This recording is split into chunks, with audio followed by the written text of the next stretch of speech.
सभी दोस्तों को मेरा राम राम। आज एक कमेंट आया वीडियो पे कि लाल किताब जो है ये बिल्कुल फर्जी है। लाल किताब वाले जो हैं कुछ भी बोल देते हैं, मंदिर नहीं जाना चाहिए, ये नहीं जाना चाहिए। देखो, लाल किताब ने कोई चीज़ गलत नहीं लिखी। लाल किताब ने ये कहा है, कभी ये नहीं कहा कि मंदिर नहीं जाना चाहिए। लाल किताब ये कहती है कि 10 में अगर बृहस्पति बैठा है तो कर्म क्षेत्र में आपके बृहस्पति बैठ चुका है, जो शनि का पक्का घर है। आप कर्म को पूजा मान के धर्म निभाओ, यानी पहले कर्म करो और उससे जो आपको अर्निंग होती है उससे आप धर्म करो। और कभी कभी मंदिर जाने के लिए मना नहीं है। अब ये तो लाल किताब वालों की गलती है जिन्होंने एक तकिया कलाम बना लिया कि भूल के भी मंदिर ना जाएं, भूल के भी ये काम ना करें। हाँ, लाल किताब में बुरी चीज़ों के लिए ज़रूर ये कहा गया है कि भूल के ना करें, जैसे मांस, मछली, अंडा, मदिरा, शराब, ये जो है इनके लिए कहा गया है कि ये भूल के भी सेवन ना करें। अगर आप अंडा खाएंगे तो आपका बुध खराब हो जाएगा। अगर आप मछली खाएंगे तो आपका राहु शनि खराब हो जाएगा। अगर आप चिकन खाते हैं, मुर्गा, तो आपका गुरु खराब हो जाएगा। बकरे को केतु बताया गया है इसीलिए क्योंकि लाल किताब में भी बलि का बकरा बताया गया केतु को। लास्ट में जो सबसे ज़्यादा पीड़ित होता है वो केतु होता है। तो इसलिए क्या है कि और जो बकरी होती है वो बुध होती है। तो बकरी को कोई नहीं काटता, लेकिन बकरे को सभी काटते हैं। तो बलि का बकरा केतु, और केतु का ये प्रतीक है। तो इसको क्या है कि राहु, नारियल जो है वो राहु का है। तो सात्विक अगर बलि देनी है, नारियल हम मंदिर में चढ़ाते हैं, नारियल फोड़ते हैं, तो वो एक तरह से मतलब देवता के हमें वो चढ़ाते हैं। और इसको क्या है कि बलि के रूप में बकरे को बना लिया, ऊँट को बना लिया, जो केतु के प्रतीक हैं। लेकिन जिन लोगों का जन्म से केतु खराब है उनको ये चीज़ भी नहीं करनी चाहिए। अच्छा, मांस खाने का मतलब है कि अष्टम भाव एक्टिव कर रहे हो आप, जो मृत्यु तुल्य कष्ट देने वाला होता है। तो भाई, आप ऐसा तो है नहीं कि जिंदा चीज़ का मांस खा रहे हो, आप मरी हुई चीज़ का मांस खा रहे हो। तो इसलिए कहा गया है कि भूल के भी ये काम ना करें। मंदिर के लिए कहीं नहीं कहा गया कि भूल के भी ना जाएं, ज़्यादा मंदिर ना जाएं, ज़्यादा पूजा पाठ ना करें, ये ज़रूर कहा गया है। और इसका प्रमाण आप ले सकते हो कि अगर सिर्फ और सिर्फ पूजा करने से इंसान अगर पैसे वाला बनता, तो ये जो पंडे पुजारी हैं ये आज दुनिया के सबसे बड़े उद्योगपति होते हैं, जो सुबह से लेकर शाम तक यानी 12-15 घंटे तक ये मंत्र जाप करते हैं, पूजा करते हैं।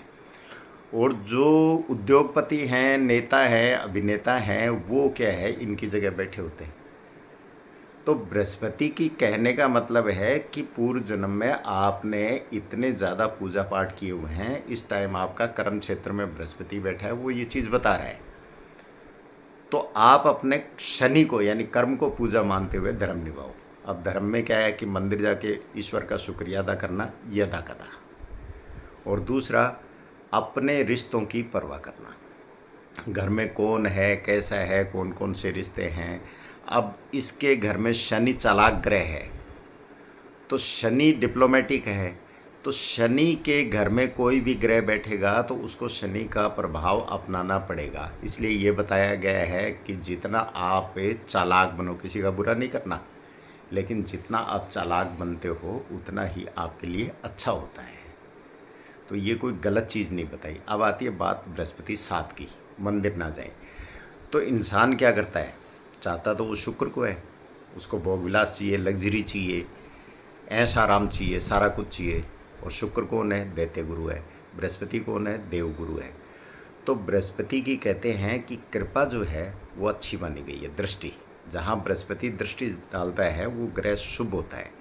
ऐसे लोग क्या है कि स्वास्थ्य से अच्छे रहते हैं, बृहस्पति साथ वाले, लाभ भी उनको मिल जाता है। लेकिन ये शनि का, शुक्र का, बुध का घर है। देखा जाए तो ये शुक्र का पक्का घर है, बुध से संचालित है, और शनि का परम प्रिय भाव माना गया है। तो यहाँ भी अगर आपको ऐश आराम की ज़िंदगी चाहिए तो आपको ज़्यादा मंदिर नहीं जाना चाहिए, ये कहा गया है। अगर 10 दिन में, 15 दिन में, हफ्ते में आप जाते हैं तो कोई दिक्कत नहीं है। तो ये इसलिए कहा गया है कि आप रेगुलर अगर मंदिर जाते हो तो इससे क्या होगा कि आपके बृहस्पति की एनर्जी जो ऑलरेडी आपके शुक्र को ख़राब कर रहा है, 7वें घर को, जो रोटी रोजी का भी है, जो पत्नी का भी है, जो व्यापार का भी है, जो पार्टनरशिप का भी है, रोज़ आप मंदिर जाओगे तो पहले से ही वो आपको ख़राब कर रहा है, तो वो शुक्र को और ज़्यादा ख़राब कर देगा। बृहस्पति बहुत ज़्यादा बलवान हो जाएगा। और बृहस्पति का जो है अपमान नहीं किया जा सकता, क्योंकि बृहस्पति को जितने घर दिए गए हैं, दूसरा घर है कुटुंब का, 5वां घर है सोच का, विद्या का, संतान का, 9वां घर है हमारे भाग्य का, पुश्तैनी जड़ है, 11वें का भी ये कारक है जो लाभ का है, धर्मगद्दी है वो, और 12वां खर्च का है। तो इसलिए इतने 5 जगहों का ये कारक और मालिक होने की वजह से इसका अपमान कोई ग्रह नहीं करता, लेकिन अंदरूनी दुश्मनी निभाना शुरू कर देते हैं। और ऐसे व्यक्ति, मैं तो खुल्लम खुल्ला कह रहा हूँ कि बृहस्पति की महादशा में व्यक्ति ज्ञानी तो बहुत बनेगा, लेकिन विरले ही हैं जो बृहस्पति की महादशा में आपको अंपायर खड़े करते मिलेंगे या लग्जरी के मालिक हो जाएंगे।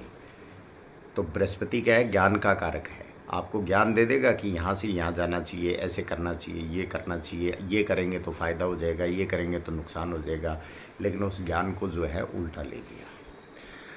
अब यहाँ गलती है उनकी जो भूल के लिए बोलते हैं कि भूल से तो हम बहुत काम ऐसे हैं जो भूल से नहीं करने चाहिए और हो जाते हैं, जाने अनजाने में हमारे से उपाय भी हो जाते हैं। हमने किसी भिखारी को रास्ते चलते अगर गाड़ी में एक सिक्का दे दिया तो राहु का दान हो गया, क्योंकि वो सिक्का जो है वो धातु है, वो राहु की है, तो राहु का दान हो गया।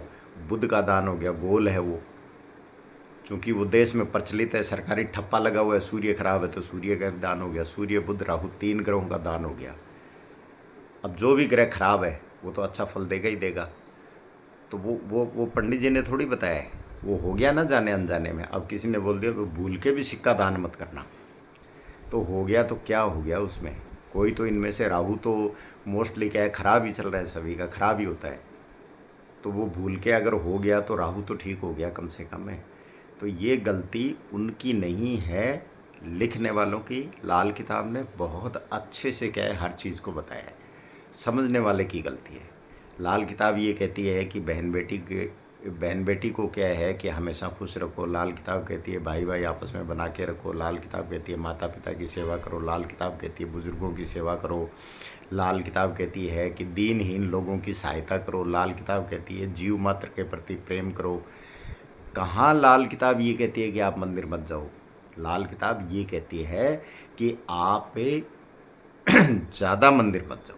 और कुछ जगह लाल किताब ये कहती है, जैसे गुरु और चंद्रमा जैसे ग्रह अगर भाग्य भाव में बैठे हैं तो कहते हैं जितना आप मंदिर जाओगे उतना ही फलोगे फूलोगे। और आज के दिन में कौन से ऐसे पंडित हैं जो लाल किताब के उपाय इस्तेमाल नहीं करते।